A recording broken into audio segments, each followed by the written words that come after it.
Beyond Shakespeare is sponsored by the Malone Society, the permanent utility of original texts. Go to malonesociety.com for more information. The History of the Damnable Life and Deserved Death of Dr. John Faustus. Read by Robert Crighton.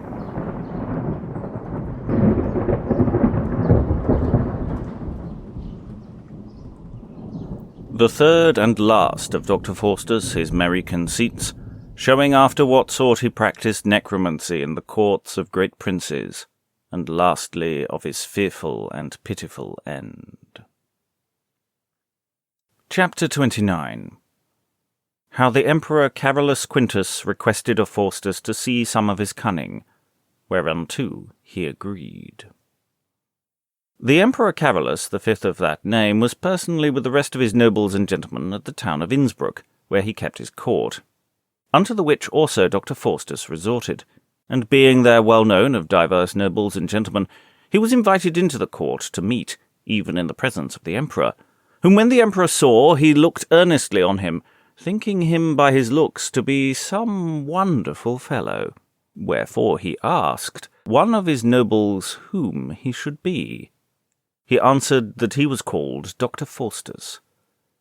Whereupon the emperor held his peace until he had taken his repast, after which he called unto him Faustus into his privy chamber.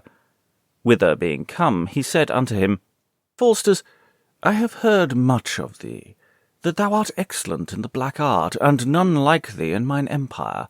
For men say that thou hast a familiar spirit with thee, and that thou canst do what thou list. It is therefore, said the emperor, my request of thee, that thou let me see a proof of thine experience, and I vow unto thee by the honour of my imperial crown, none evil shall happen unto thee for so doing. Hereupon Dr. Faustus answered his majesty, that upon these conditions he was ready in anything that he could to do his highness' commandment in what service he would appoint him. Well, hear then what I say, quoth the emperor.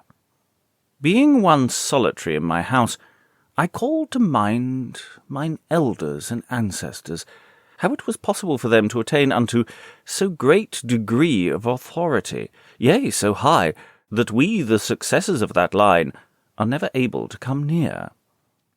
As, for example, the great and mighty monarch of the world, Alexander Magnus, was such a lantern and spectacle to all his successors, as the chronicles make mention of so great riches, conquering and subduing so many kingdoms, the which I and these that follow me, I fear, shall never be able to attain unto. Wherefore, Faustus, my hearty desire is that thou wouldst vouchsafe to let me see that Alexander and his paramour, the which was praised to be so fair.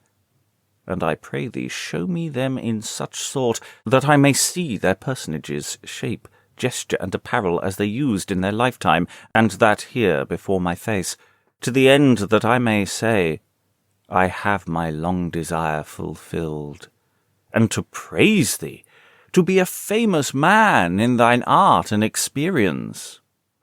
Dr. Faustus answered, My most excellent lord, I am ready to accomplish your request in all things so far forth as I and my spirit are able to perform, yet your majesty shall know that their dead bodies are not able substantially to be brought before you, but such spirits as have seen Alexander and his paramour alive shall appear unto you in manner and form as they both lived in their most flourishing time. And herewith I hope to please your imperial majesty. Then Faustus went a little aside to speak to his spirit, but he returned again presently, saying, Now, if it please your majesty, you shall see them, yet upon this condition that you demand no question of them, nor speak unto them. Which the emperor agreed unto. Wherewith Dr. Faustus opened the privy chamber door, where presently entered the great and mighty Emperor Alexander Magnus, in all things to look upon as if he had been alive, in proportion a strong, thick-set man of a middle stature, black hair, and that both thick and curled, head and beard, red cheeks, and a broad face. with eyes like a basilisk. He had a complete harness burnished and graven, exceeding rich to look upon. And so passing towards the Emperor Carolus, he made low and reverent curtsy. Whereat the Emperor Carolus would have stood up to receive and greet him with the like reverence, but Faustus took hold of him, and would not permit him to do it. Shortly after, Alexander made humble reverence and went out again, and coming to the door, his paramour met him. She, coming in, made the emperor likewise reverence. She was clothed in blue velvet, wrought and embroidered with pearls and gold. She was also excellent fair, like milk and blood mixed, tall and slender, with a face round as an apple. And thus she passed certain times up and down the house, which the emperor marking said to himself, "Now have I seen two persons, which my heart hath long wished to behold, and sure it cannot otherwise be," said he to himself, "but that the spirits have changed themselves into these forms, and have not deceived me, calling to mind the woman that raised the prophet Samuel." And for that the emperor would be the more satisfied in the matter, he said, "I have often heard that behind her neck she had a great wart or wen." Wherefore he took Faustus by the hand without any words, and went to see if it were also to be seen on her or not.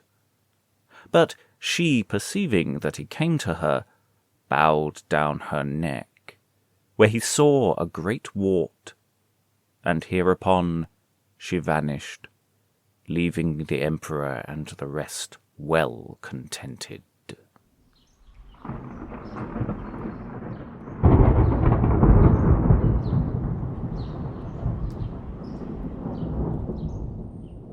You've been listening to The History of the Damnable Life and Deserved Death of Dr. John Faustus, read by Robert Crighton.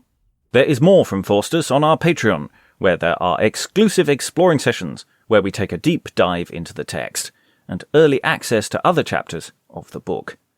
There's also extensive work available on the play adaptation by Christopher Marlowe and other hands. Links are available in the show description.